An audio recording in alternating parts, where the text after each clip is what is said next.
going to discuss about the theory of production. Production theory is the study of production, or the economic process of converting inputs into outputs. Production is a process that creates or adds value or utility.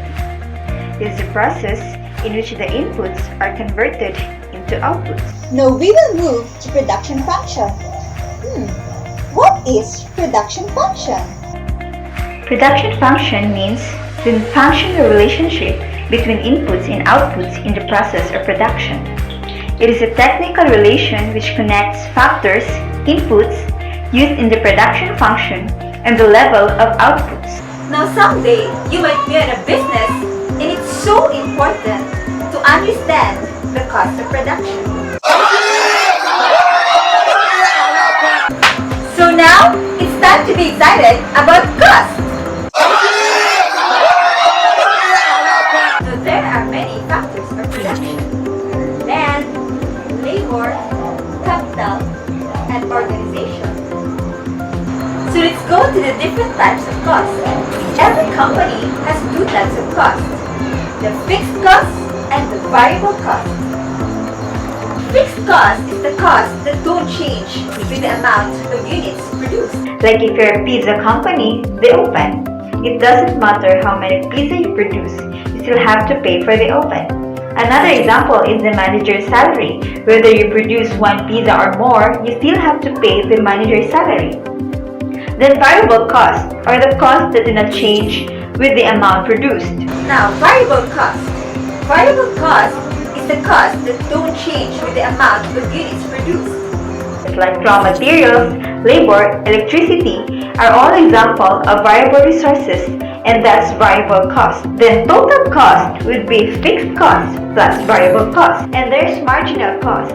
It is the additional cost of one additional output. So if you're a pizza company, the cost of producing additional pizza is a marginal cost. It's the change in total cost divided by the change in output. Hey! I'm going to discuss the law of variable proportion.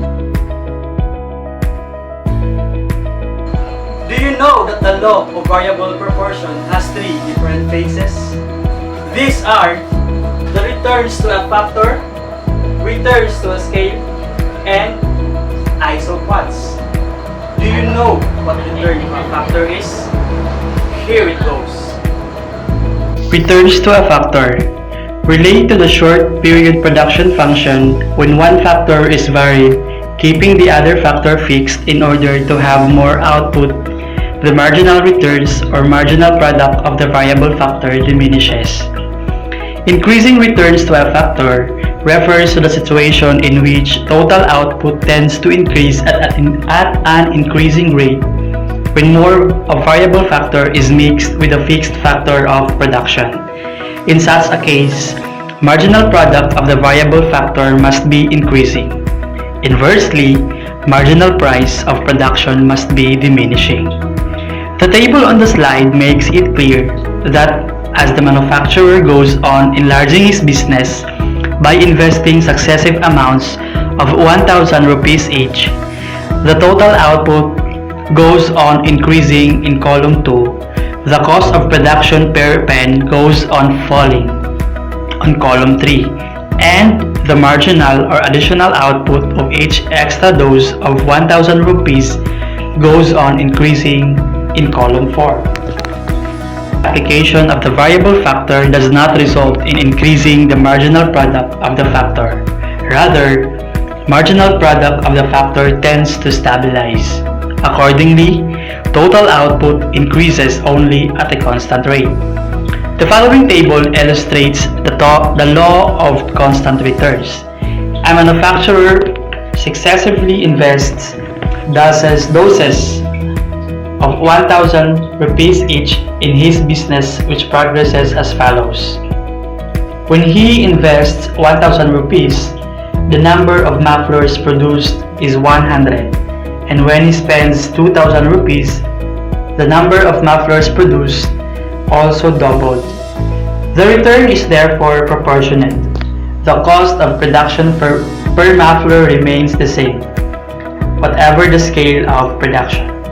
The marginal output remains constant. extra investment of 1,000 rupees yields an additional output of 100 mufflers. Diminishing returns refers to a situation in which the total output tends to increase at a diminishing rate when more of the variable factor is combined with the fixed factor of production. In such a situation, marginal product of the variable must be diminishing. Inversely, the marginal cost of production must be increasing. In the table, if the manufacturer goes on expanding his business by investing successive units of inputs, the marginal return goes on increasing up to the 6th unit and then it begins to decline steadily. Here a question can be asked as to why the law of diminishing returns has operated in an industry. The answer is very simple. The marginal returns has diminished after the 6th unit because of the non-availability of a factor or factors of production, or the size of the business has become so large that it has become unwieldy to manage it, or the plant is producing to its full capacity and it is not possible further to reap the economies of large-scale production. Now that you already knew the return to a factor, let's learn another phase, the return to a scale. Returns to a scale relate to the long period production function when a firm changes its scale to production by changing one or more of each factors. Increasing returns to a scale refers to a situation when all factors of production are increased. Output increases at a higher rate. It means if all inputs are doubled, output will also increase at a faster rate than double. Hence, it is said to be increasing returns to scale. This increase is due to many reasons like division external economies of scale.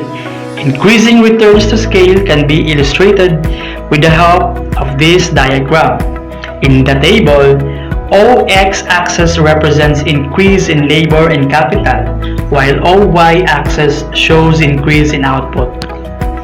When labor and capital increases from Q to Q1, output also increases from P to P1, which is higher than the factors of production.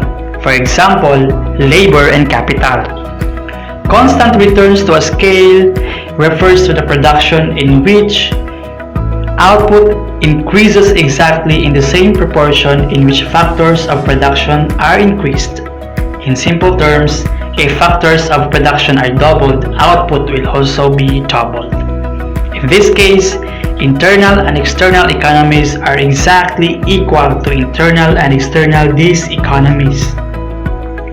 This situation arises when after reaching a certain level of production, economies of scale are balanced by these economies of scale.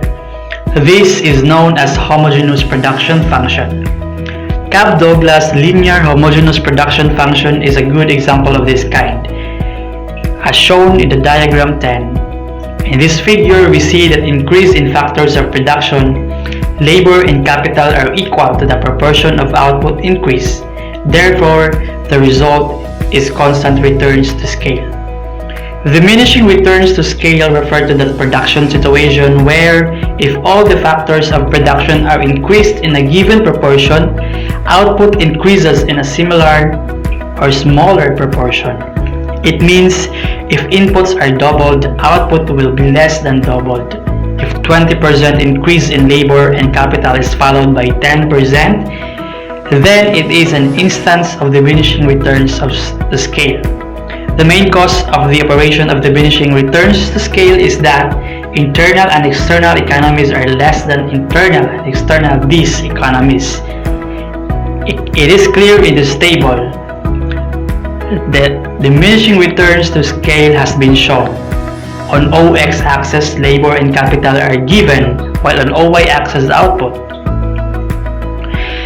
When factors of production increases from Q to Q1, but as a result, increase in output, example P to P1 is less, we see that increase in factors of production is more and increase in production is comparatively less, thus diminishing returns to scale apply. Let's move on to the last phase of the law of variable proportion, the isoquants. Iso meaning equal and quants quantity. So isoquant is constant change of quantity. Isoquant. The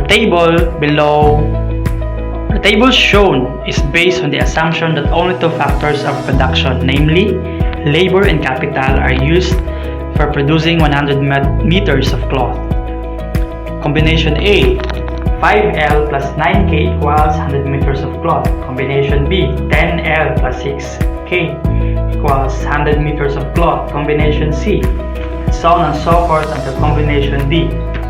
The combinations A, B, C, and D show the possibility of producing 100 meters of cloth by applying various combinations of labor and capital.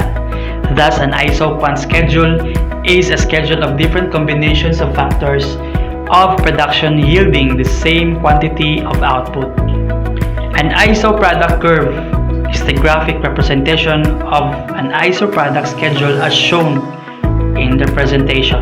Linear isoquant refers to an isoquant in which the combination between capital and labor are fixed in proportion.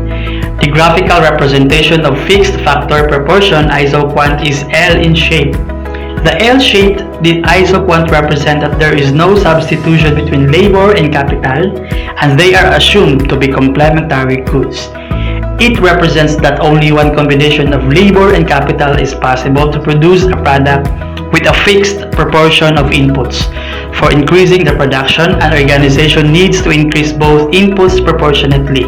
Input-output isoquant assumes strict complementary. That is zero sustainability of the factors of production.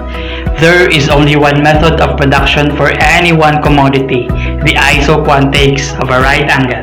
Kate isoquant assumed limited substitutability of capital and labor. Generally, there are few processes for producing any one commodity.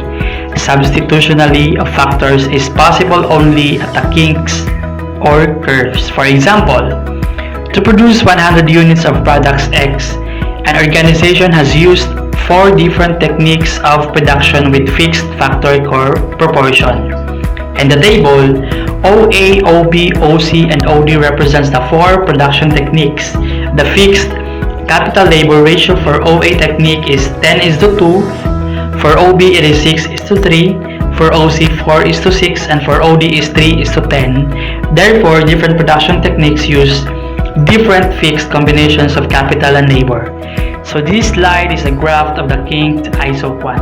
The least cost combination of inputs. If 2 input factors are considered for a given output, then the least combination will have inverse price ratio, which is equal to their marginal rate of substitution.